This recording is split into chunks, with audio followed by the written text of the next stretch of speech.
Good day to you all. We have another reaction video for you today, featuring Tommy Robinson. Tommy talks to Michael Franzese, and the title is Britain's Dark Future as an Islamic State Exposed by Tommy Robinson, and Britain's Loss of Free Speech and State Repression. We'll take a look at it now.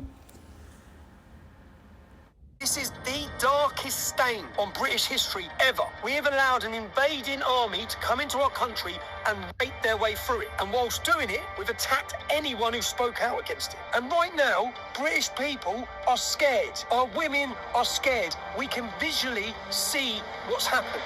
It was a derelict house, like an abandoned home. And these are in government reports. The police turned up. 6 Muslim men had a 12-year-old girl sexually abusing and raping her. They arrested the little girl for being drunk and disorderly. They arrested the little girl. And this is going to sound unbelievable. 2 dads, their 13-year-old daughters are being raped in a house by 6 Muslim men. The fathers got together. They went to the house to get their daughters back. The police turned up. They arrested the dads. St. Lucian, Jamaican, Bulgarian, Italian, all of us. My mum's Irish. We're all the sons of immigrants. It pretty much works. But what doesn't work is Islam. The Islamic community do not integrate or assimilate. It's a whole different ballgame. It's a whole different machine. A phobia is an irrational fear. The things I've spoke to you about, the things I've seen, what's happening to our country, does any of it sound irrational to fear? If people see that you have some kind of a conscience and you can say something is right when it's right, whether you like the person or not, isn't that to your benefit? I'm getting off on a tangent. Let me go back. Tommy Robinson, I think you're going to enjoy this. Listen to what he has to say. It's extremely important. He's been arrested several times. I don't know if they're going to try to kill this guy or not because of his views. But listen to what he has to say. This is something I think you should hear all the way through. He talks about Christianity. He talks about Muslims. He talks about what's going on in his country. He talks about rapes of women. He talks about a lot of things. But what he's saying is accurate. So whether you like somebody or not, if they're giving you facts that prove to be true, they are what they are. My next guest, Tommy Robinson, he's a controversial guy. At the end of my conversation, I find myself agreeing with him quite a bit. So with no further delay, my very special guest, Tommy Robinson. All right, Tommy, before we start, I think we have a very good mutual friend in Andrew Tate. We do. We grew up together. He's from my hometown of Luton. There's something in the water in Luton. Yeah, Andrew had a lot of nice things to say about you, and he certainly encouraged that we sit down together. So I was glad to hear that. That's good. I appreciate it.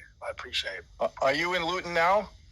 I am close to Luton. Yeah, I'm on the outskirts of Luton. So Tommy, let me ask you this. Let me start off this. You're a pretty controversial guy, which I'm no stranger to also. I've been pretty controversial throughout my life, but what is it that, was it something in your childhood that gave you this passion to just facilitate change in things? What do you think it is about you that's motivated you in this way? I think that where you grow up, what you see and what you experience chisels who you are. So I'm the man I am because I grew up in Luton Town, which is where Andrew Tate grew up. Now, Luton Town is 30 miles north of London. It's a very poverty-stricken town. It's known as the roughest town in Britain. It's been named the roughest town in Britain. But when I was born in 1982, we had 1 mosque. We now have 45. So I've seen massive change. And from that change, I've seen an effect on culture, freedom. I've seen hostility, violence, what we now know as grooming, which is of young girls at the hands of predominantly Muslim gangs. And as you said, I'm a very controversial figure because unfortunately, speaking out and telling the truth about men raping children was actually really controversial. In fact, speaking up for England and British culture was controversial. Flying your England flag was controversial. We lived under a massive, the only way I can describe it is that fear is paralysing, and the fear of political correctness, i.e. being called a racist, paralysed our entire country. It paralysed the police, it paralysed the public, and it paralysed the politicians from any of them speaking the truth to power on any of the issues which I'm known for talking about. Obviously, I'm known for talking to my opposition of mass immigration. I speak very openly about Islam.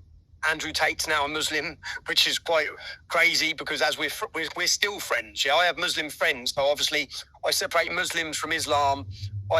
I see Islam as a problem for Britain. I see it causing mass problems in Europe when it's taken in its literal interpretation. But I've always had I'm quite a stubborn person. So most people, and you know what, if I explain it, it was never going to be female doctors and nurses that stood up to the Islamization of Britain. Yeah. So I was from a rough background. I get quite a lot of criticism because of my past, which there's not even really much in my past, other than the fact if you punch me, I'll punch you back. And because of that ethos is probably the only reason, because of my upbringing, why I didn't run and hide after the first broken nose or the first terror plot against me. So that's who I am. I work as a journalist since 2015. I've made 10 feature-length films, and I've exposed and spoke about issues I was speaking about them 15 years ago. Now the public realised it was real. All the issues I warned about have come into fruition. So I'm sitting in a much better place now than I was 10 years ago. I was pretty much the most hated man in Britain 10 years ago. I faced opposition everywhere I went. So. And do you find your views are being accepted more now? Is that what you're saying? I'm saying that the open window has shifted so much. I don't think for Americans to understand, this country has shifted more in 12 months than in my entire generation. Yeah, there has been a mass awakening. People who were scared to talk are now talking. There's a tidal wave of patriotism and nationalism currently sweeping Britain that I've dreamed about. I've waited. I've banged my head against a wall for 15 years, trying to beg the public to understand what's happening, trying to warn them that Luton, my hometown, and the demographical change of that town and the things I've seen are a blueprint for every town and city if we continue to allow mass open border immigration. And I knew when I first spoke up against Islam, because I've grown up in Luton, I knew I'd face threats, I knew I'd face danger. Muslims are serving 30 years, 5 of them. They got caught with guns and bombs on the way to kill me. I've had 12 official government Osman warnings. An Osman warning is an official warning for danger to your life after intelligence from the government. I've had 12 of them. I expected that. There's threats to my family. I've had to relocate 8 different times. My cars have been blown up. I expected all of that. What I didn't expect, Michael, was the attack from the state. I thought the country I lived in, when I started speaking in 2009, I thought I live in Great Britain. I thought I live in the land of freedom and democracy. We have free speech. And I very quickly realised we live in a totalitarian state. And free speech, we now in Europe, we live in a post-free speech era. So I have faced the full weight of the British establishment. I'm not worried about getting killed walking down the street. I'm worried about what the government and the state are going to do to me next. I've been in prison multiple times. I come out 3 months ago after spending 7 months on solitary confinement for making a film, a factual-based film. I'm a journalist. That's my job. I was given an 18-month prison sentence. And that's not the first time. So, and just so people understand, in America, there's been a mass conspiracy. It's not a mass conspiracy of silence from political leaders, religious leaders, politicians, to cover up the fact that across this country, in every town and city, 85 towns and cities and destinations have been uncovered in a gang inquiry. The term that I think now the whole world knows as grooming, Elon Musk has been sharing lots about it this week. I call it the rape of Britain. The government and the police knew about it for 30 years, and they sacrificed a generation of our daughters, because if they would have openly accepted the problem, which is that Pakistani majority and Muslim men are kidnapping and raping English girls from one end of this country to the other, then if they were to accept it and allow the public to see it, then that would expose failures on their policy. The government's policy was to open our borders to Kashmir, to Pakistan, to Afghanistan, to Iraq, to all these countries with men who enter our nation who are culturally so different to us. They are hostile to us. They have a degenerate view of females, their own females, but especially ours as non-Muslim women. And what we've witnessed, and this was covered up for so long. So obviously when I started talking about it, so many politicians, so many police forces have got dirty hands, that their answer to this problem, when I started raising awareness on the streets with an organisation called the English Defence League, literally thousands and thousands of young English men were charging through towns and cities, demanding the end.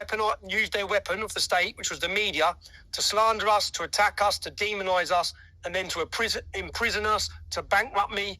I got hit with the full weight of the British state. Something Andrew Tate's facing now, something anyone that challenges the government establishment narrative faces. So, yeah, that's what's going on. That was Tommy Robinson talking to Michael Franzese.